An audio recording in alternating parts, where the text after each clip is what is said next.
복음으로 푸는 마가복음 강의 오늘 첫 번째 시간입니다. 부제는 섬김의 종으로 오신 예수님입니다. 그리고 부제가 또 있어요. 이단이 보편화된 시대 속에서입니다.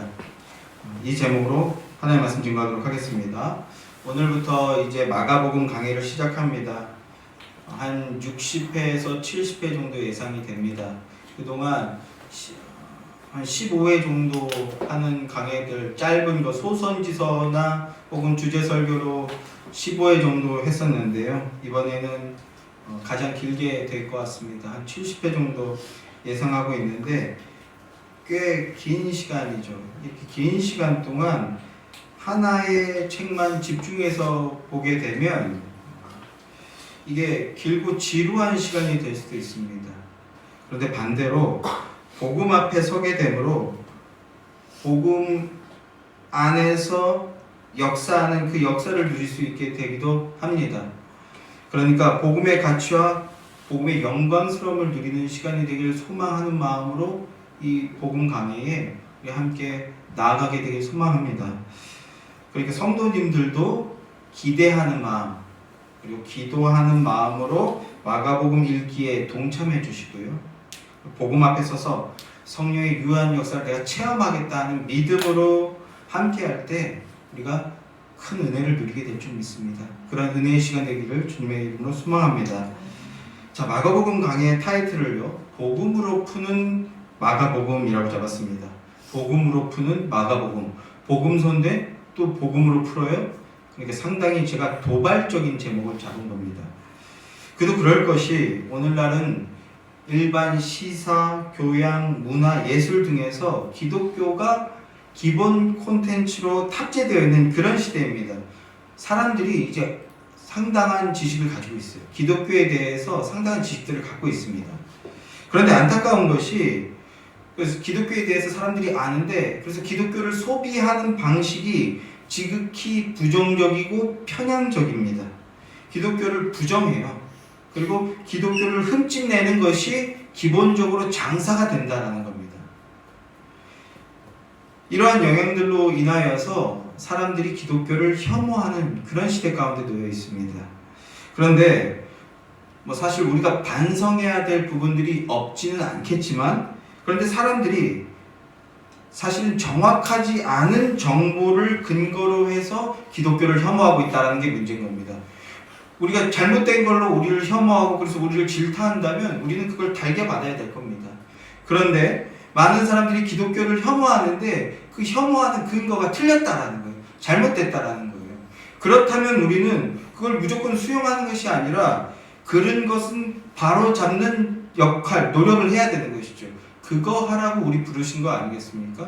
우리 아빠 엄마 욕하고 다니는데 그것만으로도 우리는 참을 수 없지만 그걸 참는다면 그는 부모 자식 관계가 아닌 거죠. 그런데 잘못된 내용으로 우리 아빠 엄마를 욕한다? 그건 더더구나 참을 수가 없는 거죠. 사랑의 관계니까. 그렇다고 해서 세상 사람처럼 돌 들고 가서 찍어라 이게 아니라 잘못된 것이다. 틀렸다. 이렇게 말할 수 있어야 된다는 겁니다. 예전에는 기독교 방송에나 나올 법한 그런 내용들이 요즘에는 일반 인문학 서적이나 혹은 일반 교양 프로그램에도 자연스럽게 나오는 그런 시대입니다. 문제는 성경과 기독교를 말하는데 거기에 복음이 없다는 거예요. 복음이 없어요. 무슨 신학 박사, 무슨 신학대 교수, 세상에 무슨 신학대학교가 전 세계에 그렇게 많은지 듣도 보도 못한 신학교가 그렇게 많아요. 그래서 그 무슨 신학대 교수, 무슨 신학 박사 하는데 그런데 가만히 잘 들어보면 복음을 말하지 않는다는 거예요. 심지어 복음서 강해라고 하는데 복음을 말하지 않아요. 심지어 복음을 말하지 않는 게 아니라 다른 복음을 말한다는 겁니다. 그저 인간 보편이 누구나 수용할 만한 그런 육신적인 이야기, 육신적인 지식의 전달을 복음이라고 포장하고 있을 뿐이라는 겁니다. 이렇게 일반 세상 방송에서도 성경과 복음서를 강론하는 시대가 되었고 비록 잘못된 내용이지만 기독교 콘텐츠가 범람하는 시대 가운데 있습니다. 그러나 문제는 오히려 그래서 많은 이들이 그 영향을 받아서 그래서 많은 이들의 영혼이 파괴되어져 가고 있다는 겁니다. 복음이냐 아니냐 이게 우리 입장에서만 중요한 게 아니라 다른 복음이 컨텐츠화돼서 널리 퍼질수록 문제가 뭐예요? 사람들이 미워하고 분노하고 다투고 사람들이 분노해요. 자세히 보면 분노의 이유가 없거나 너무 평범한 거예요. 그러니까 그렇게까지 분노할 필요가 없이 잘 말하면 서로 해결할 수 있는 문제인데 그런데 분노에 길들여져 버렸다는 겁니다. 왜 그래요? 거짓 복음이 편만해졌기 때문이라는 겁니다. 기독교인만 말할 수 있는 거예요. 또 교회당 안에서도 오늘날 많은 교회당 안에서도 다른 복음이 울려 퍼지고 있습니다. 사상과 이념으로 버무려진 자유주의 신학이 이제 대세가 되었습니다. 우리는 그래서 이단 사상이 보편화된 시대에 살고 있다는 겁니다. 그런데 다른 복음, 거짓 복음에는 생명이 없습니다. 사랑하게 할 능력이 없어요. 사랑할 수 없음에도 불구하고 사랑하며 함께 지어져 가게 하는 능력이 거짓 복음에는 없습니다. 찌르고 쪼개고 죽이는 능력만 있죠. 이 다른 복음, 거짓 복음에는 생명이 없어요. 지혜롭게 할 만큼 탐스럽게 보이긴 하나 그러나 영혼을 파괴시키고 길을 잃게 만들고 분노하게 만들고 이유 없이 미워하게 만들고 그래서 다투게 만듭니다. 그리고 가장 중요한 것, 그 결과 죽음에 이르게 한다는 겁니다. 그래서 역설적으로 이건 정설이죠. 복음이 필요합니다. 복음이 필요합니다. 우리는 작은 교회입니다. 그러나 우리 하나님은 작지 않으십니다. 복음의 역사는 작지 않아요. 거대하고 위대합니다. 하나님께서 이런 대이단의 시대에 우리를 교회로 부르신 것은 참 진리를 붙들고 증언하게 함으로써 거짓 진리를 막고 거짓의 물결을 거스르라는 그런 사명으로 주시는 것이라고 믿습니다. 저와 여러분에게 그런 사명을 주신 줄 믿습니다. 그러니 우리 복음을 의지하고 하나님의 능력을 의지하여 믿음으로 승리하게 되길 소망합니다. 이제부터 시작되는 마가복음 강해를 통해서 그 사명으로 무장하시는 여러분 되기를 바랍니다. 그리고 복음을 통해 주님을 깊이 뜨겁게 만나게 되기를 주님의 이름으로 기원합니다. 그래서 반석이신 예수 그리스도 복음 위에 거룩한 믿음의 사람으로 확고부동하게 세워진 복된 자들이 되시기를 주님의 이름으로 축원합니다. 복음에 이 능력이 있습니다. 자, 오늘부터 그래서 마가복음 강해를 시작하는데요. 오늘은 첫날이니까 간단하게 개관하겠습니다. 개관할 내용 중에서도 아주 간단한 내용들만 살펴보려고 합니다. 먼저 왜 마가복음을 나누는가 하는 것입니다. 왜 마가복음인가? 신약 성경을 보면 복음서라고 우리가 부르는 복음서라는 제목을 가진 책이 4권이 있습니다.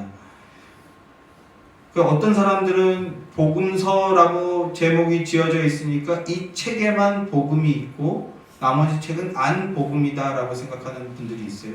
또 복음이라는 단어를 쓴 내용만 복음이고 나머지는 안 복음이다 라고 생각하는 경향들이 있는데 그렇지 않다라는 것을 우리가 알아야 됩니다.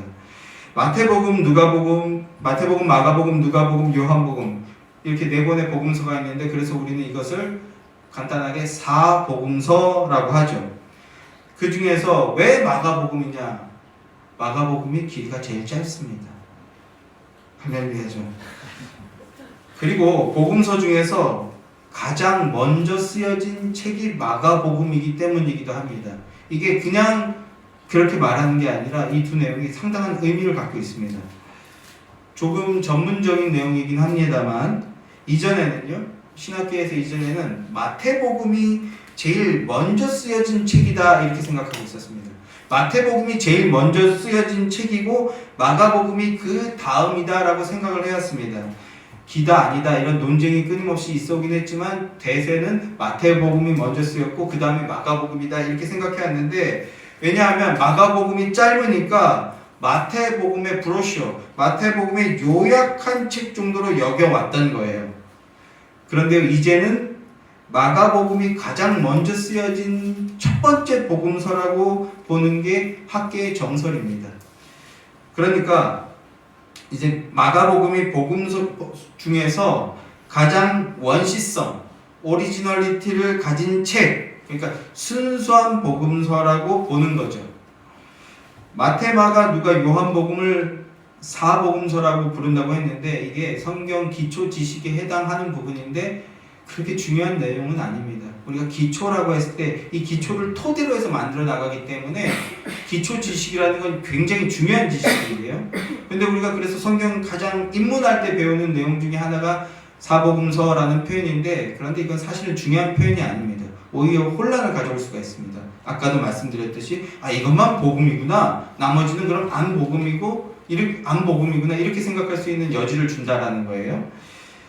마태, 마가, 누가, 요한복음을 사복음서라고 부르는데 그런데 그 중에서 마태복음, 마가복음, 누가복음 이 세 복음서를 그래서 또 공관복음서라고 부릅니다. 공관복음서, 공통된 관점을 가지고 기록되었다는 뜻입니다.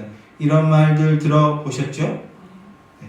그런데 이 표현의 의미가 이 세 복음서를 보게 되면 서로 겹치는 내용이 많아요. 중복되는 내용들이 굉장히 많이 있습니다. 그러니까 복음서를 기록할 때 공관, 서로 의견을 주고 참고했을 것이다. 이런 생각이 반영된 표현이 공관복음서입니다. 그러니까 그건 올바른 표현이 아니에요. 공통된 관점으로 서로 참고를 했을 것이다 라는 것은 그저 인간적인 아이디어에서 출발한 추론일 뿐입니다.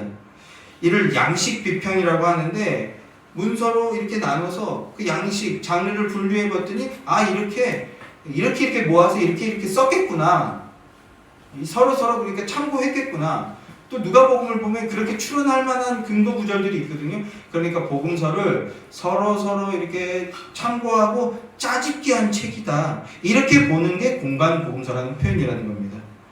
그래서 그동안 마태복음이 먼저 쓰여있고 마가복음은 그 마태복음을 간추린 거다. 이런 생각을 해온 것인데 이게 신학자들의 인간적인 아이디어에서 나온 발상이라는 거예요.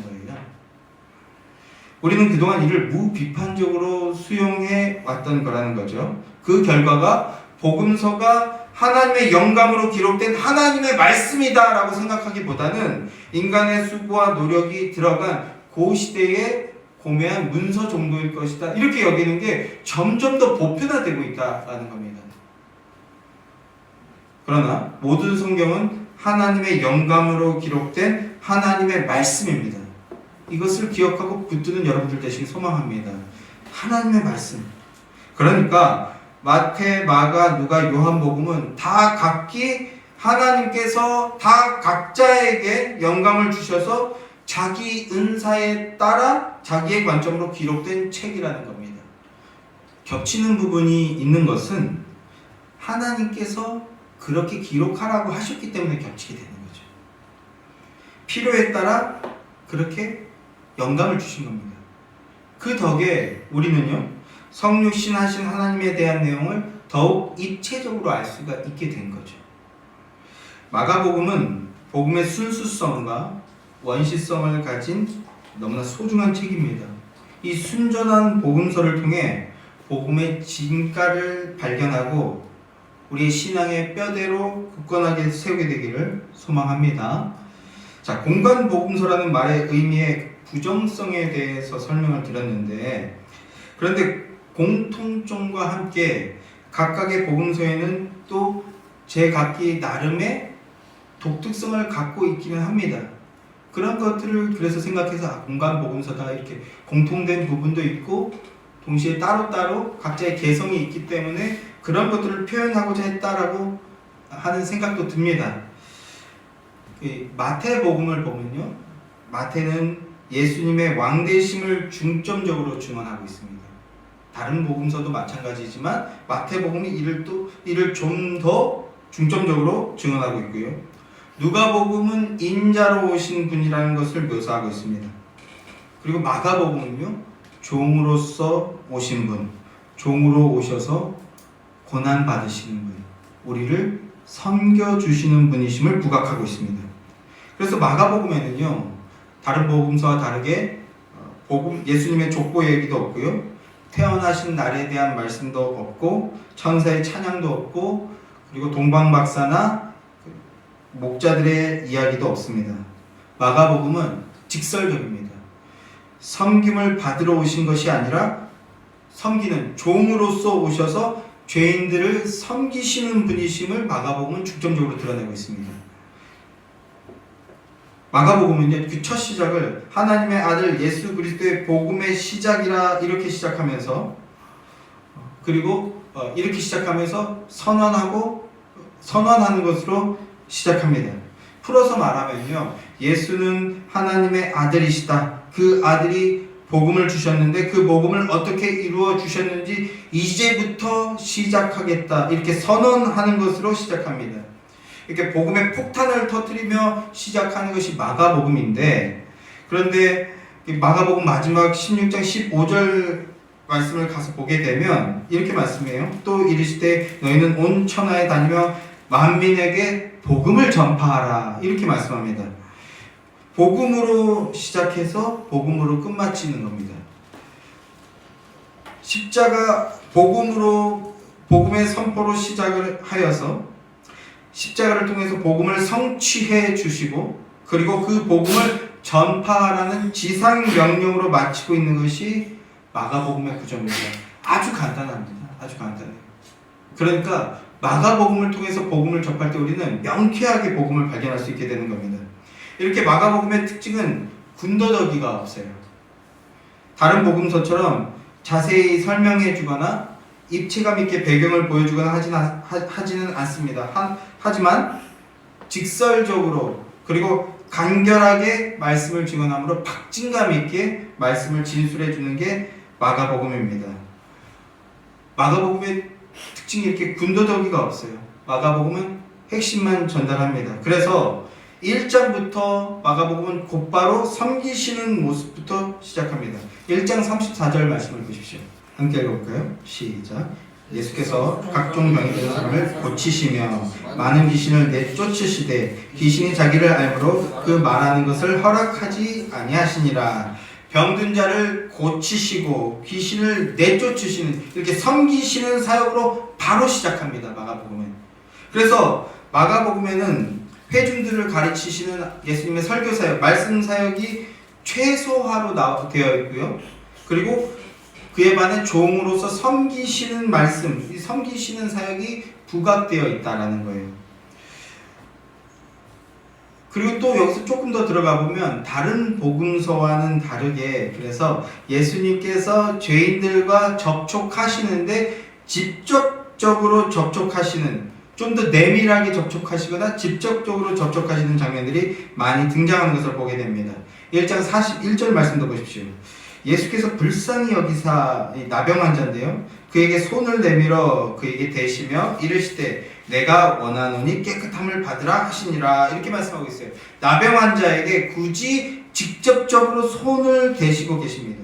또 8장 23절 말씀을 보면 맹인의 손을 붙잡으시고 마을 밖으로 데리고 나가서 눈에 침을 뱉으시며 그에게 안수하여, 이렇게 얘기합니다. 고쳐주시려고 하는데 손을 붙잡으시고 또 눈에 침을 뱉으시고 그에게 안수하여, 이렇게 친밀하게 접촉하시는 것으로 병자들을 고쳐주셔요. 또 7장 33절에서는요, 귀먹은 사람에게 고쳐주시는 사역을 하시는데 손가락을 그의 양 귀에 넣고 이렇게 넣어서 이렇게 해주시는 거죠. 그리고 침 뱉어 그의 혀에 손을 대시며,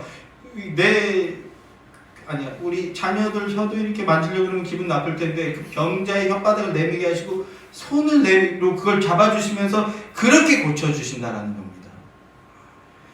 벙어리가 되고 귀신 들린 자도 고쳐주시는데 마태복음이나 누가복음에서는요, 말씀만으로 고치시는 것으로 나옵니다. 꾸짖으시되, 그러니까 나갔다, 이렇게 말씀으로만 고쳐주시는데, 그런데 마가복음에서는 예수께서 그 손을 잡아 일으키셨다, 이렇게 기록하고 있습니다.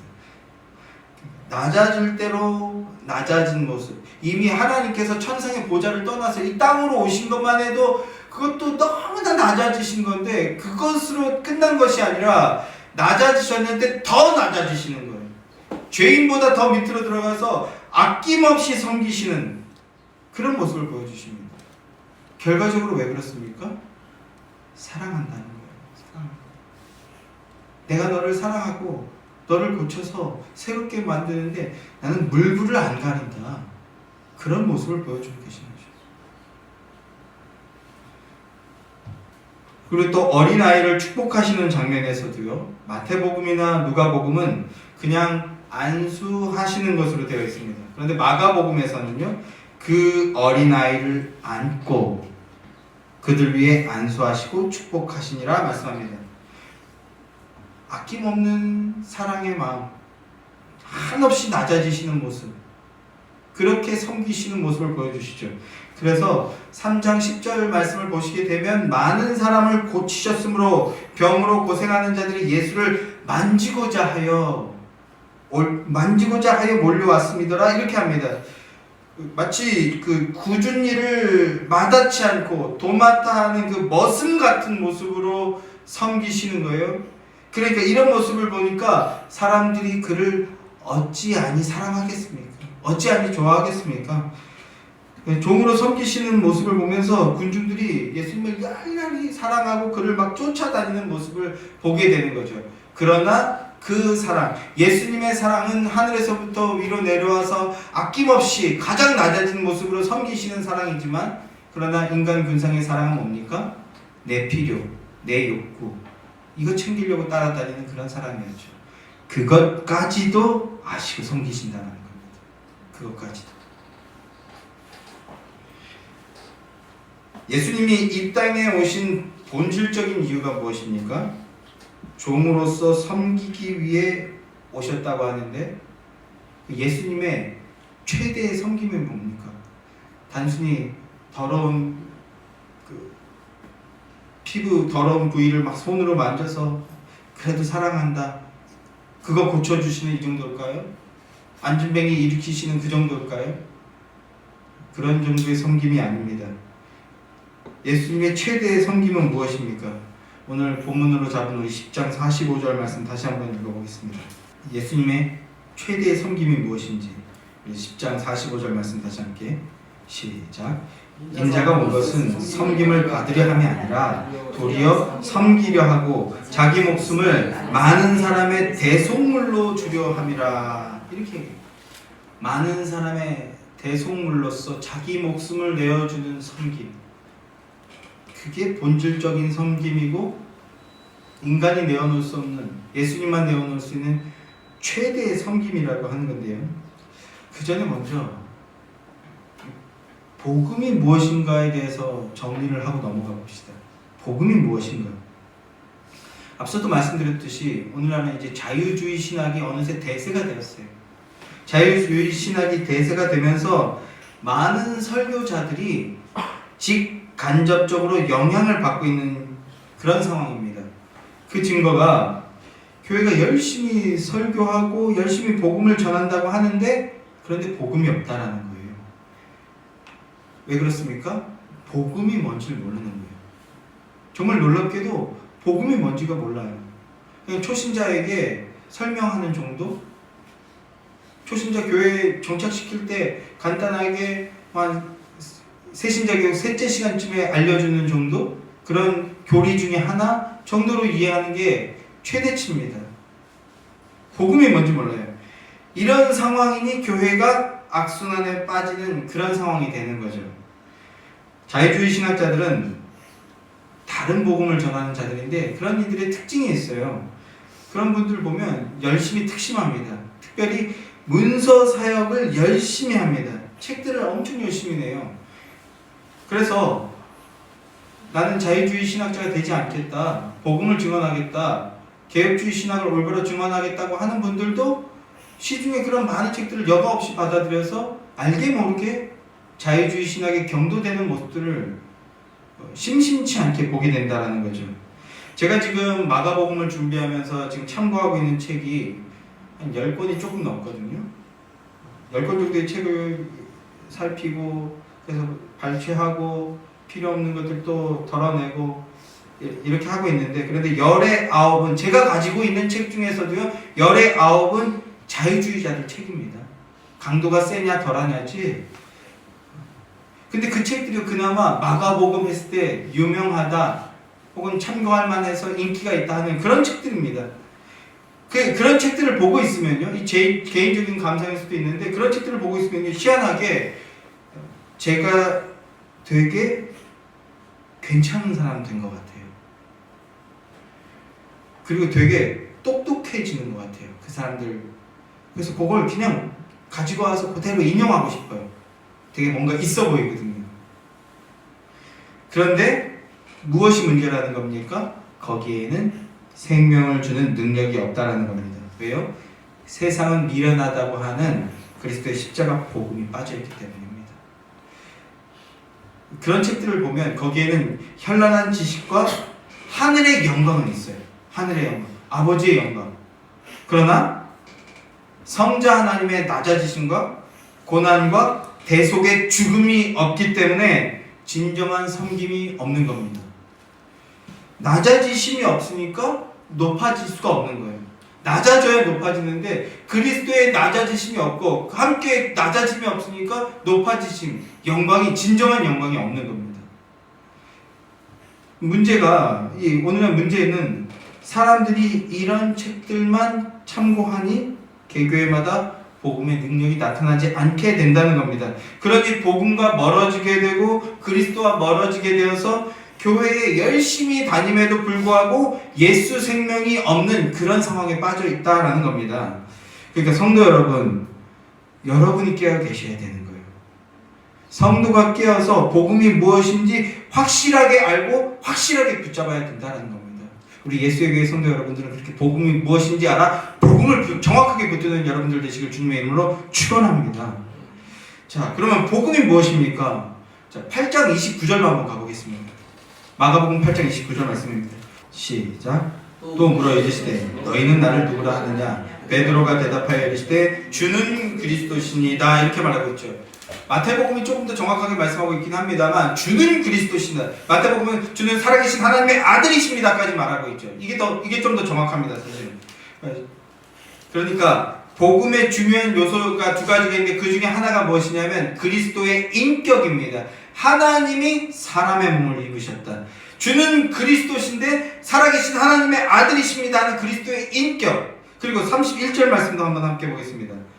31절 말씀 함께 시작. 인자가 많은 고난을 받고 장로들과 대제사장들과 서기관에게 버림받아 죽임을 당하고 사흘 만에 살아나야 할 것을 비로소 그들에게 가르치시되 십자가에서 대속의 피를 흘리심으로써 죄인들의 죄를 속량하시는 그리스도의 사역을 말씀하고 있죠. 복음의 두 요소가 뭡니까? 그리스도의 인격 그리고 그리스도의 사역입니다. 이 두 개가 온전히 하나 되어서 증언될 때 그때 그게 복음이 되는 거라는 거예요. 뭐라 다른 여러 가지 해석들이 많은데 덧댈 수는 있겠지만 그러나 이 내용이 빠지면 복음이 되어지지 않는다라는 겁니다. 하나님이 사람이 되시어 죄인들 대신 피를 흘리심으로 많은 인류를 죄와 죽음에 구원하여서 영생에 이르게 하시고 하나님의 백성 삼아 주신다. 이 그리스도의 인격과 사역 이 두 가지가 합쳐져서 고백되고 증언될 때 그걸 복음이라고 한다고요. 그리고 이것이 내 이야기로 믿어지고 그래서 믿음 고백으로 고백되어질 때 내 안에서 우리 안에서 구원 역사가 일어나게 된다는 것입니다. 그래서 예수의 교회는 이 예수의 복음만 전하는 교회가 되겠다는 겁니다. 그런 교회 되길 간절히 소망합니다. 그러니까 섬김의 본질이자 목적이 뭐라고요? 아까 읽었던 10장 45절 말씀 인자가 온 것은 섬김을 받으려고 한 것이 아니라 도리어 섬기려 한 것이다. 근데 어떻게 섬긴다? 자기 목숨을 많은 사람의 대속물로 주는 것으로 섬기러 오신 분이다 라는 겁니다. 그렇게 우리를 섬겨주셨죠. 자기 목숨을 대속물로 주려 함이라 대신 죽는다는 겁니다. 그리스도의 최대의 섬김은 죽음입니다. 죽음으로써 섬기는 것. 그럼 누굴 위해서 대신 죽는다는 겁니까? 제자들을 위해서입니까? 아닙니다. 바로 저와 여러분입니다. 믿으십니까? 믿으시기 바랍니다. 저와 여러분을 위해서 하나님이 사람의 몸을 입고 오셔서 우리의 죄를 깨끗게 하여서 하나님 백성 되게 하기 위해서 죽으시고 부활하셨습니다. 여기에 생명의 능력이 있습니다. 이 생명의 복음 붙들므로 말미암아 참 생명 안에 거하며 참 생명의 능력으로 충만한 여러분들 되시길 주님의 이름으로 축원합니다. 예수님은 인간의 죄와 죽음의 문제를 해결하기 위해서 고난의 종, 섬김의 종으로 오셨다는 것이 마가복음이 전해주는 하나님의 복음입니다. 성도 여러분, 하나님의 아들 그리스도께서 우리의 죄를 위해 대신 죽으셨다는 것, 이것을 증언하는 것이 복음의 핵심이요 마가복음의 기록 목적임을 정확하게 새겨두시기 바랍니다. 이제 여기에서부터 출발하는 거니까요. 성도란 복음서의 이 기록 목적에 철저하고 충실한 자들이 바로 성도입니다. 앞으로 한 70회 정도에 걸쳐서 이 복음서를 샅샅이 살펴보고 함께 상고해 나갈 것입니다. 앞서도 말씀드렸듯이 이미 대중적으로 학습되어 버린 다른 복음이 뿌리가 너무 깊습니다. 너무 넓고 너무 깊게 퍼져 있습니다. 그 다른 복음이 왜 다른 복음이냐, 무엇이 잘못되었는지 함께 살펴볼 것입니다. 그래서 복음으로 푼다라는 표현을 써봤습니다. 우리에게 생명의 능력을 주는 것은 복음입니다. 우리는 그 복음을 통해서 우리의 생명을 더 충만히 깊고 견고하게 세워까지 누릴 것입니다. 그런데 거기서 끝나는 것이 아니라 다른 복음들을 변증하는 것이 우리에게 사명으로 주어졌다는 것입니다. 복음서의 기록 목적에 맞춰서 복음서의 기록 목적을 철저하게 붙들고 그리스도 안에서 깊이 상고해 나갈 때 믿음, 전심의 믿음으로 나아가게 되기를 소망합니다. 누가복음 24장 말씀을 보게 되면 부활하신 주님께서 좌절하고 낙심해서 낙향하는 제자들에게 다가가 주셨죠. 그들과 함께 해주셨죠. 그리고 그 제자들에게 이렇게 말씀하십니다. 누가복음 24장 27절 말씀인데요. 모세와 모든 선지자의 글로 시작하여 모든 성경에 쓴 바 자기에 관한 것임을 가르쳐 주셨어요. 구약 성경의 모든 내용이 나에 대한 얘기다. 인간적인 얘기 아니고 수박 겉핥기 얘기가 아니고 예수 그리스도로 말미암게 되는 복음 얘기한 거다. 이걸 제자들에게 가르쳐 주셨다는 겁니다. 그 모든 말씀이 예수 그리스도에 대한 말씀이고 하나님의 아들에 대한 말씀이고 그 예수가 대속제물이 되어 섬겨주신 것, 이것을 제자들에게 알려주셨다는 거예요. 그때 즉 복음을 전해주셨을 때 낙심하고 좌절하던 제자들이 마음이 뜨거워지더라 이렇게 얘기합니다. 마음이 뜨거워지더라. 그리고 그들의 영의 눈이 띄어졌다는 겁니다. 세상의 방법으로 보지 않고 하늘의 방법으로 보게 된다는 겁니다. 성도는요, 이 하늘의 양식을 먹는 자고 그 하늘의 언어로 말하는 자들이 바로 성도입니다. 하늘의 양식이 뭡니까? 복음입니다. 그럼 하늘의 언어가 뭡니까? 그리스도 복음입니다. 이것으로 말하고 이것으로 온전해지는 자들이라는 겁니다. 그 복음을 붙들어야 된다는 겁니다. 성도 여러분, 하나님이 사람이 되신 것, 인류의 죄와 죽음에서 인류를 죄와 죽음에서 구원하기 위해서 대신 피 흘려 주신 것, 이거는요 세상의 지식으로는 알 수 없는 겁니다. 말로 다 할 수 없는 신비요 은혜입니다.